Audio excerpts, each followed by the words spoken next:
The match didn't catch the first time. Clapton struck it again. Still nothing. He was standing in the narrow corridor behind the stage at Regent Street Polytechnic, back against the wall, a cigarette hanging from his lip, and his hands wouldn't cooperate. Chaz Chandler found him like that, alone staring at the floor, match burning down toward his fingers. "You all right?" Clapton looked up. The match went out. He didn't answer right away. "Is he that fucking good?" That was all he said. Chandler didn't respond. He didn't need to. The question wasn't really a question. 20 minutes earlier, Clapton had been in a perfectly reasonable mood. It was October 1st, 1966.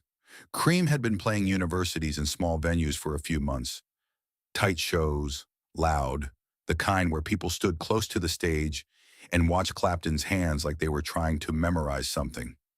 He was 21 years old, and there was graffiti on the walls of London that read, "Clapton is God."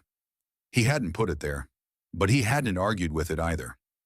The dressing room at Regent Street Polytechnic smelled like damp concrete and cigarette smoke. Jack Bruce was warming up somewhere. Ginger Baker was in a bad mood, which was not unusual. Clapton was sitting on a bench going over the set list in his head when the door opened and Chaz Chandler walked in with someone. The man who walked in behind Chandler was maybe 23. He was wearing a ruffled shirt, something patterned and bright that looked out of place in a British dressing room. His hair was enormous. He walked in, found the mirror on the far wall, and started combing his hair. Not nervously, not to make conversation. He just stood there, examining his reflection, like he'd come in to use the mirror and happened to find a band there. Chandler made the introduction. The man's name was Jimi Hendrix. He'd arrived in London about a week ago from New York. He was a guitar player. He wanted to sit in for a couple of songs. Clapton said yes immediately. The thought of saying no didn't really occur to him. Ginger Baker said he wasn't sure about that, which everyone ignored. Hendrix put the comb in his pocket and turned around. He shook Clapton's hand, said something polite, and that was more or less the extent of it. No nerves, no particular excitement. Just a man who had somewhere to be. The crowd at Regent Street Polytechnic that night was the usual mix. Students, a few journalists, some musicians who'd heard Cream was playing and showed up. It wasn't a big venue. The stage was low, the ceiling lower. When Cream came on, the room filled up quickly, people standing close together, the kind of show where you could feel the bass in your chest. Clapton played well. He always played well. There was a period earlier that year, his time with John Mayall's Blues Breakers, that had made him the name he was. He'd studied blues the way some people study scripture. Robert Johnson, Freddie King, Buddy Guy. He knew the lineage. He took it seriously, more seriously than most people around him. When British audiences heard him play, something happened in the room. Not just appreciation, recognition. Like they'd been waiting for someone to play it that way, and he was finally there. Nick Mason from Pink Floyd was in the audience that night. He'd seen a lot of shows. He said later that when Hendrix came on, it tipped right over the edge. He called it the musical moment of his life. That's not a small thing to say. But he said it without hesitation, decades later, like the memory was still sharp enough to cut. Halfway through the set, Clapton stepped up to the mic. "We'd like to introduce a friend of ours from New York City." Hendrix walked on stage. He plugged in, not into his own amp, because he didn't have one there. He plugged into Jack Bruce's bass amp. A small thing, almost nobody noticed. He adjusted the settings without asking, tuned a half step down by ear, and stood there for a moment, looking at the strings. Someone in the crowd started to say something to their friend. Then Hendrix started playing, and that conversation didn't finish. He chose Killing Floor. It's a Howlin' Wolf song from 1964. Fast, relentless, built on a boogie riff that moves like a freight train, with bad breaks. Wolf recorded it with a raw directness that most people didn't try to replicate live because it was hard. The timing had to be exact. The feel had to be right from the first note or the whole thing collapsed into noise. Clapton had been trying to figure out how to play it for years. He knew the song the way you know a door that won't open. You understand the mechanism, you just can't get it to move. He told people as much. "I've always wanted to play it, but I've never really had the complete technique to do it." Hendrix played it like it was obvious. He hit the opening riff at a speed that was wrong. Too fast, you'd think, until it wasn't. It was exactly right. The tempo sat just ahead of where you expected it, which made the whole song feel urgent, like something chasing you. His left hand moved in a way that wasn't quite like anything Clapton had seen. Not technically foreign, just different enough that it took a second to track what was happening. The room went quiet fast. Not the polite quiet of an audience settling down. The other kind, when people stop moving, stop shifting their weight, because something is happening and they don't want to miss any of it. A journalist named Keith Altham was standing near the back. He said later it stopped him in his tracks. That was the phrase he used. Stopped you in your tracks. He said it like it was a physical thing, like the music had reached across the room and put a hand on his chest. Neil Slavin, a record producer, standing closer to the stage, watched Clapton's face. He never forgot the look on it. He described it later as absolute shock. Not admiration, not excitement. Shock, the specific expression of someone who has seen something they don't have a category for yet. Clapton stood still for about 10 bars. 10 bars of Killing Floor is maybe 15 seconds. Not long. But he stood there for those 15 seconds, holding his guitar, watching Hendrix play his way through something Clapton had spent years trying to crack. And then quietly, without making a scene, he put his hands down and walked off stage. He didn't say anything. He just left. The corridor was narrow and the walls were close. Clapton stood there and struck a match, and the match didn't catch. And he struck another one, and that didn't catch either. Chandler came around the corner and found him. "You all right?" Clapton looked up. "Is he that fucking good?" On stage, Hendrix finished the song. The crowd reacted the way crowds react when something confuses them in a good way. A beat of silence and then noise, loud and slightly disbelieving. Hendrix stepped back from the mic, looked out at the room for a second, and walked off stage.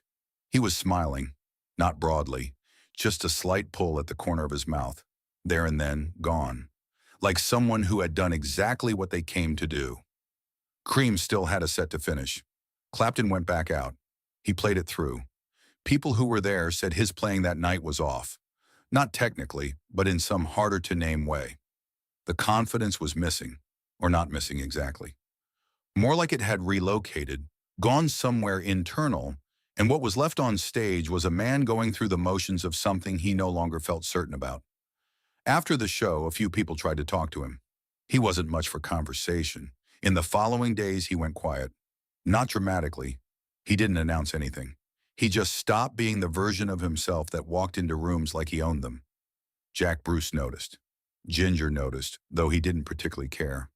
The people close to Clapton understood something had shifted, even if they couldn't have named what it was. He started practicing differently, not more. He already practiced a great deal, but the focus changed. He'd been playing toward a ceiling he thought he understood. Now the ceiling was gone, and the space above it was enormous, and he wasn't sure where to put his hands. For a few weeks it came out as paralysis, then slowly it became something else. Curiosity, maybe.